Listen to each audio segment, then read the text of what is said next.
सुप्रभात। स्वागत है आप सबका आज के हिंदी के क्लास में। बच्चों, आज हम सभी कक्षा 6 के पाठ 8 अर्थ के आधार पर शब्द भेद का अध्ययन करेंगे। बच्चों, हम आपको यह याद दिला देते हैं कि आपने पाठ 4 यानी पिछले पाठ में शब्द विचार का अध्ययन किया था, जिसमें शब्द के विभिन्न वर्गीकरणों का अध्ययन आप सबने किया था, जैसे स्रोत के आधार पर शब्द के भेद, रचना के आधार पर शब्द के भेद, शब्द विकार के आधार पर शब्द के भेद और एक था अर्थ के आधार पर शब्द का भेद। तो बच्चों, आज के इस क्लास में आज हम सभी पढ़ेंगे अर्थ के आधार पर शब्द का भेद। तो आइए इस पाठ का विस्तृत रूप से अध्ययन करते हैं।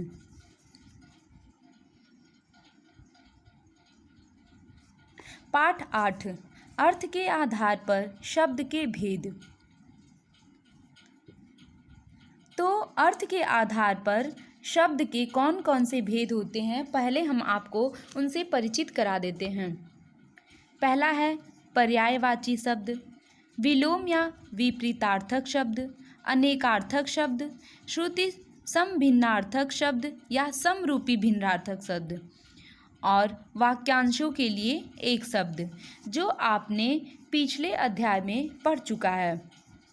लेकिन इस पाठ में आपको इन सबों का विस्तृत रूप से जानकारी प्राप्त करना है। तो हम शुरुआत करते हैं पर्यायवाची शब्द से, जिसको आप इंग्लिश में सिनोनिम्स नाम से जानते हैं। सिनोनिम्स यानी पर्यायवाची शब्द। ये शब्द जो पर्यायवाची होता है, मतलब एक शब्द का दो अर्थ होता है।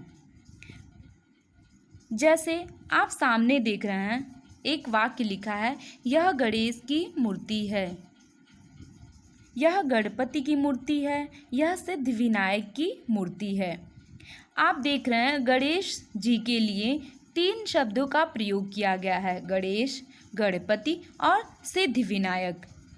इससे आपको स्पष्ट हो गया कि गणेश जी का नाम जो मुख्य रूप से एक ही है, मतलब गणेश ही है, लेकिन इनको हम अनेक नामों से जानते हैं, जैसे गणपति, सिद्धि, विनायक। अर्थात इन्हीं शब्दों को ही हम पर्यायवाची शब्द करते हैं, जिसके एक या एक से अधिक अर्थ निकले। कोई स्त्री नृत्य कर रही है, कोई नारी नृत्य कर रही है, कोई महिला नृत्य कर रही है। यहाँ पर आप देख रहे हैं दूसरे वाक्य में कि स्त्री को ही नारी और महिला बताया गया है, यानी स्त्री का पर्यायवाची शब्द होता है नारी और महिला। तो बच्चों, आप इन वाक्यों से समझ गए होंगे कि पर्यायवाची शब्द क्या होते हैं, यानी एक ही शब्द के जब और भी अर्थ हों और भी उसके अर्थ निकलें तो उसे ही कहते हैं पर्यायवाची शब्द। ऊपर दिए गए चित्रों में मूर्ति के लिए गणेश, गणपति तथा विनायक शब्दों का प्रयोग किया गया है, तथा नृत्यांगना के लिए स्त्री, नारी तथा महिला शब्दों का प्रयोग किया गया है। इस तरह के शब्द जो लगभग समान अर्थ बताते हैं, अर्थात समान अर्थ बताने वाले शब्दों को समानार्थी या पर्यायवाची शब्द कहते हैं।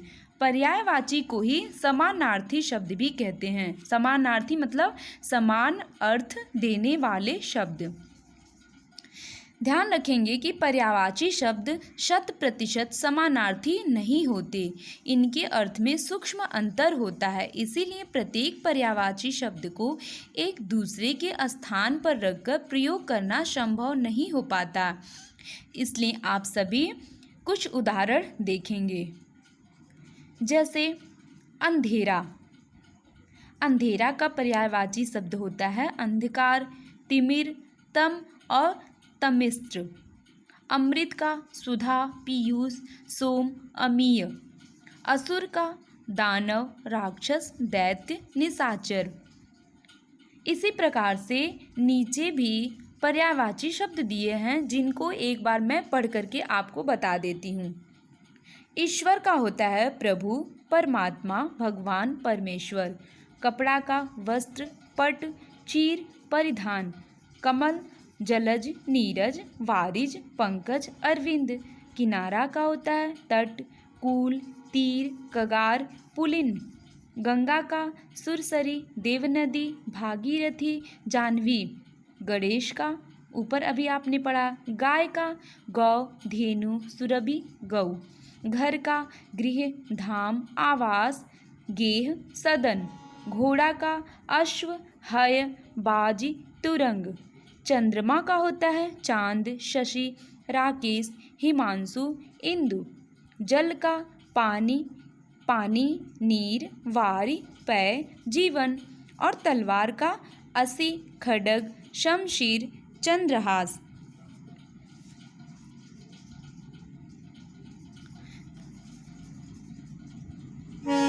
तालाब का होता है सर, सरोवर, जलाशय, ताल।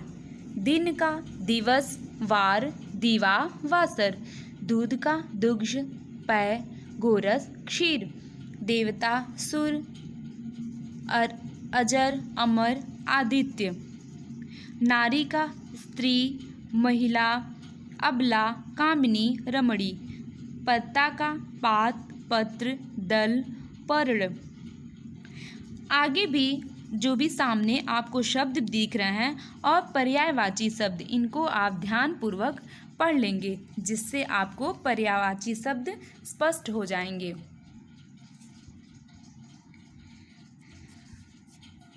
बच्चों, अब दूसरा जो आता है यानी अर्थ के आधार पर शब्द भेद। पहला आपने पढ़ा पर्यायवाची शब्द और दूसरा होता है विलोम या विपरीतार्थक शब्द, जिसको आप सभी एंटोनिम्स नाम से या अपोजिट नाम से जानते हैं। विलोम, विलोम यानी विपरीत अर्थ देने वाले शब्द। जो भी शब्द है उसका जब विपरीत अर्थ हो तो उसे ही विलोम शब्द कहते हैं। जैसे आप देख रहे हैं सामने, राजा का राजा मतलब जिसके पास सब कुछ हो, और रंक मतलब भिखारी जिसके पास कुछ भी ना हो। तो आप देख रहे हैं ये दोनों शब्द एक दूसरे के विपरीतार्थक हैं। गृहस्थ, सन्यासी। गर्म का ठंडा, गर्म मतलब एकदम गर्म हो और ठंडा मतलब एकदम ठंडा। इस अर्थात दोनों एक दूसरे के विपरीत अर्थ दे रहे हैं। एक बहुत ज़्यादा गर्म है और एक ठंडा है। ऐसे शब्दों को हम विलोम या विपरीतार्थक शब्द कहते हैं। पर्यायवाची शब्दों में जहाँ दो शब्दों के बीच अर्थ की समानता होती है, वहीं विलोम शब्द परस्पर विपरीत अर्थ बताते हैं। यानी पर्यायवाची शब्द में दो शब्दों के बीच समानता थी, समान अर्थ देने वाले शब्द थे, और वहीं पर विलोम ये विपरीत अर्थ देने वाले शब्द होते हैं। आगे भी आप उदाहरण देखेंगे। अच्छा का बुरा, योग्य का अयोग्य, जन्म का मृत्यु और इच्छा का अनिच्छा।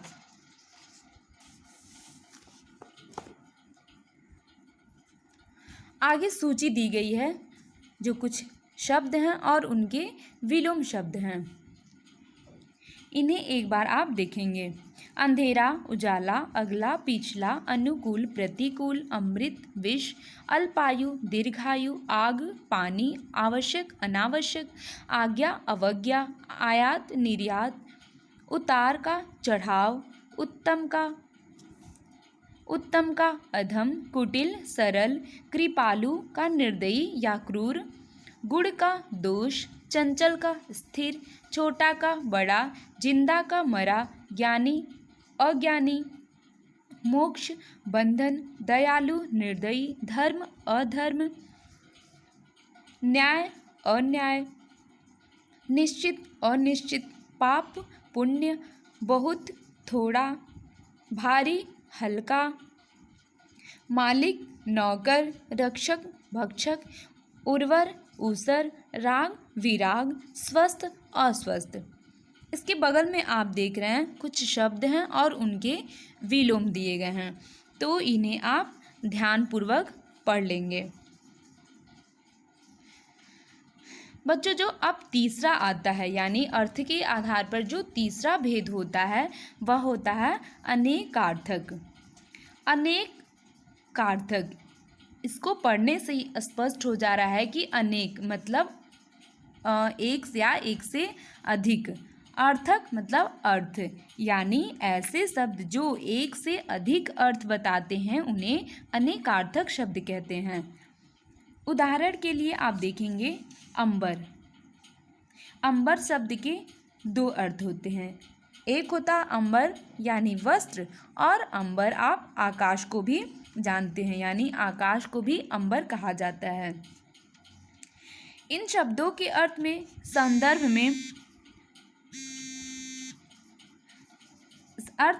संदर्भ में व्यक्त होते हैं। जैसे फल शब्द के प्रयोग से संबंधित निम्नलिखित वाक्य को देखेंगे। अनेकार्थी जो शब्द होते हैं इनके आगे भी देखेंगे वाक्य। मैं मरीज के लिए फल लाया हूँ। फल, एक फल है, एक वाक्य दिया गया है, मैं मरीज के लिए फल लाया हूँ, और दूसरा है परिश्रम का फल हमेशा मीठा होता है। एक फल यानी फ्रूट्स, और दूसरा फल मतलब होता है परिणाम जो आपने किया है। जैसे आप कहते हैं ना, हमारी जो परीक्षा का जो फल है वो बहुत अच्छा है, यानी हमारी परीक्षा का फल यानी हमने जो हमारा परिणाम आया है, और हमने मीठे फल खाए, फल यानी फ्रूट्स। तो इन दोनों का अर्थ अलग अलग है। एक फल का अर्थ यहाँ पे फ्रूट से है और दूसरे फल का अर्थ परिणाम से है। आगे कुछ शब्द दिए गए हैं, शब्द हम पढ़ेंगे और उसके दो अर्थ जो निकलेंगे उसको बताएंगे। जैसे अंग, अंग शरीर, और भाग, भाग यानी हिस्सा, यानी अंग का भी दो अर्थ होता है। जैसे एक अंग मतलब हमारा शरीर हो गया और एक भाग। अनंत, अनंत यानी आकाश, और ईश्वर, ईश्वर भी अनंत है, इसीलिए अनंत का अर्थ होता है एक आकाश और ईश्वर। आकाश जो है वो भी अनंत है, इसीलिए अनंत को आकाश और ईश्वर। अमर, अमर यानी देवता, और जो कभी न मरे, वाक्यांश के लिए एक शब्द जो कभी न मरे उसको कहते हैं अमर। आम, आम एक फल है। और सामान्य, सामान्य यानी मतलब कि यह, जैसे हम कहते हैं कि जैसे यह आम खाता है, मतलब ये सामान्य खाता है। तो आम का दो अर्थ हुआ, एक फल के लिए और एक सामान्य के लिए। आचार्य का गुरु और विद्वान, उत्तर का एक जवाब होता है और एक दिशा का नाम आप सबको पता है कि उत्तर, एक मतलब हमारा जो उत्तर होता है, जो हमारा जवाब होता है उसको उत्तर कहते हैं, और एक दिशा का नाम है उत्तर। कल, कल यानी बीता हुआ दिन और आने वाला भी दिन, इन दोनों को कल कहते हैं। काल, काल मतलब समय, जो समय चल रहा है, और एक कहते हैं अब उसका काल आ गया, मतलब उसकी मृत्यु का समय आ गया है। यानी काल का यहाँ पर दो अर्थ हुआ, एक हुआ समय जो चल रहा है समय और अवधि, और एक हुआ मृत्यु। कुल, कुल मतलब सर्व, टोटल, जिसको आप कहते हैं कि ये सारा है, सभी है, और एक वंश। गिरा, गिरा मतलब होता है वाणी या गिरना, ये क्रिया का रूप है। गिरा मतलब कोई भी चीज़ मान लीजिए गिर रहा है तो उसको वो तो होता ही है गिरा, और एक वाणी को भी कहते हैं गिरा।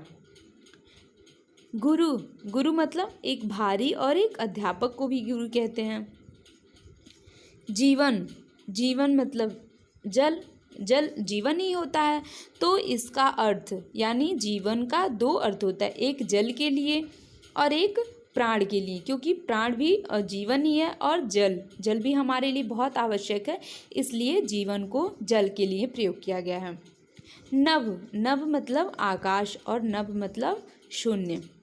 निशान, चिन्ह या ध्वजा। नित्य का प्रतिदिन, हमेशा, पत्र, पत्ता, चिट्ठी। पर का पंख, परंतु। नीचे भी और भी कुछ शब्द हैं जिनको हम एक बार आपको पढ़ के बता देते हैं। पानी, जल, चमक, बाल, केश, बालक, मंगल का मंगलवार एक दिन है और एक कल्याण, मित्र, दोस्त और सूर्य, लाल, लाल रंग और बेटा माणिक, स्नेह का प्रेम, तेल, हर का हरना, चुराना या शिव, हित का भलाई या लाभ। तो बच्चों, आप सबने देखा कि अनेकार्थी शब्द जो थे वो भी अर्थ के आधार पर जो शब्द भेद होते हैं उन्हीं के अंतर्गत आते हैं। अगला जो है वो श्रुति सम भिन्नार्थक शब्द या समरूपी भिन्नार्थक शब्द। आइए अब हम इन्हें जानते हैं कि ये क्या होते हैं। तो वे शब्द जो सुनने में समान अर्थ प्रतीत होते हैं। सुनने में समान प्रतीत होने का अर्थ यह है कि इन शब्दों के रूप में पर्याप्त समानता होती है। जैसे जब हम उनका उच्चारण करते हैं तो उनका उच्चारण लगभग समान होता है। जैसे अभिराम और अविराम, आप इन दोनों शब्दों को पढ़ेंगे, आप देखेंगे इनका जो उच्चारण हो रहा है लगभग समान हो रहा है, अभिराम और अविराम।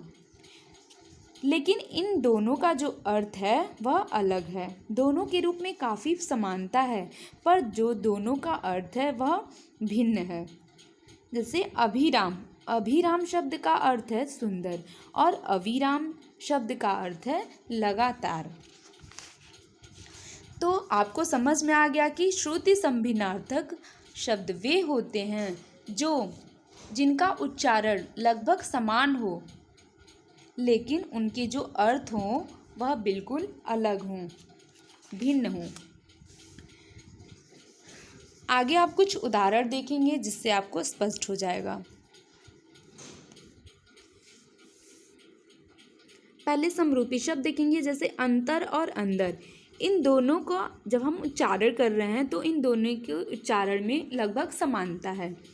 अंतर, अंतर का एक अर्थ होता है हृदय और अंदर मतलब भीतर। अवधि समय सीमा होती है और अवधि, अवधि मतलब हिंदी की बोली की एक अवध भाषा जो अवध प्रदेश में बोली जाती है। इंदिरा, इंद्रा, लक्ष्मी इंदिरा को कहते हैं और इंद्रा कौन थी? इंद्र की पत्नी थी। और तरफ और मतलब तथा।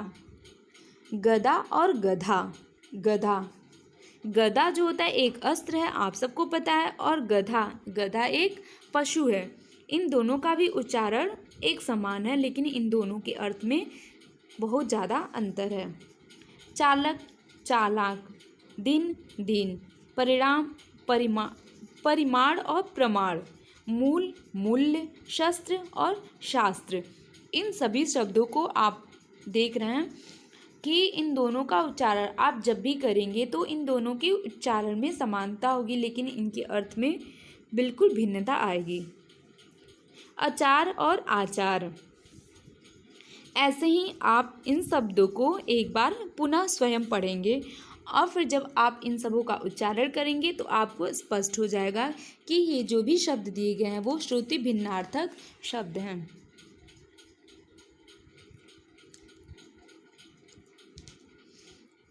इसके बाद आता है वाक्यांशों के लिए एक शब्द। यह भी क्या है? अर्थ के आधार पर शब्द भेद का एक प्रकार है। वाक्यांशों के लिए एक शब्द जिसको आप कहते हैं वन वर्ड सब्स्टिट्यूशन। भाषाओं में ऐसे भी शब्द होते हैं जो वाक्यांशों या बड़े कथनों के लिए इस्तेमाल किए जाते हैं। जैसे हमको मान लीजिए कोई बड़ी बात कहनी है, उससे में ज़्यादा समय लग रहा है, उसी चीज़ को हम छोटे में संक्षिप्त रूप में कैसे कहेंगे, यही होता है वाक्यांश के लिए एक शब्द। शब्दों में ज्ञान से बड़ी बड़ी बातों को संक्षेप में कह जाना ही होता है वाक्यांश के लिए एक शब्द।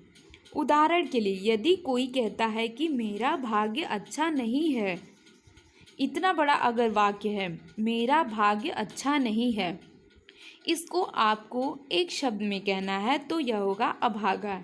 यानी जब कोई अभागा किसी को कहता है, अभागा रूप से संबोधित करता है, तो उसका अर्थ यानी आप समझ जाएंगे कि उसका जो अर्थ हुआ, पूर्ण रूप हुआ, वह होगा मेरा भाग्य अच्छा नहीं है। इसी प्रकार से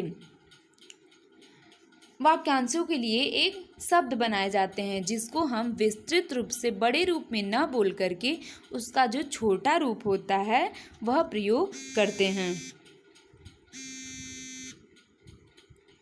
जैसे आप उदाहरण देखेंगे, बिना सोचे समझे किया गया विश्वास अंधविश्वास, जिसकी कल्पना न की जा सके अकल्पनीय, जिसका कोई कारण न हो अकारण, जिसका कभी जन्म न होता हो अजन्मा, जिसके आने की तिथि निश्चित न हो अतिथि, जिसकी तुलना न की जा सके अतुलनीय, जो दिखाई न दे अदृश्य, जिसका अंत न हो अनंत। ऐसे ही आप देख रहे हैं कि जो वाक्यांश दिए हैं वो काफ़ी आपको बड़े दिखाई दे रहे हैं और जो उनका एक शब्द है वो कितना छोटा है। यानी जब हमें पता होगा कि जो एक शब्द है, अगर हमें एक शब्द पता होगा तो हम तुरंत समझ जाएंगे कि वह जो वाक्यांश है वो क्या कहना चाहता है। जैसे एक दिया हुआ है वाक्यांश, जो चिकित्सा करता हो। आप इसको मतलब ज़्यादातर सब लोग यूज़ करते हैं, ये थोड़ी ना सब लोग कहते हैं कि जो चिकित्सा करता है उसके पास हमें जाना। हम तो यही कहते हैं कि हमें चिकित्सक के पास जाना है। यानी हम तुरंत समझ जाते हैं कि जो चिकित्सा करता है उसी को चिकित्सक कहते हैं। इसलिए हम ये वाक्यांश न बोल करके तुरंत चिकित्सक शब्द ही बोलते हैं। जैसे जो ईश्वर में विश्वास करता हो उसे, विश्वास न करता हो उसे नास्तिक। जैसे अगर किसी को नास्तिक करके संबोधित किया जा रहा है तो आप तुरंत समझ जाएंगे यानी वो जो व्यक्ति है वह ईश्वर में विश्वास नहीं करता है, इसलिए उसको नास्तिक बोला जाता है। बाकी नीचे जो भी शब्द दिए हैं ये आपको दिख रहे हैं 5 से लेकर के 35 तक, इनको आप ध्यानपूर्वक पढ़ लेंगे। वाक्यांश और उनके लिए जो एक शब्द हैं।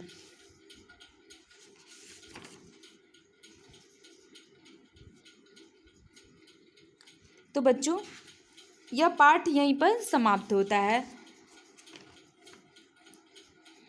ओके, धन्यवाद।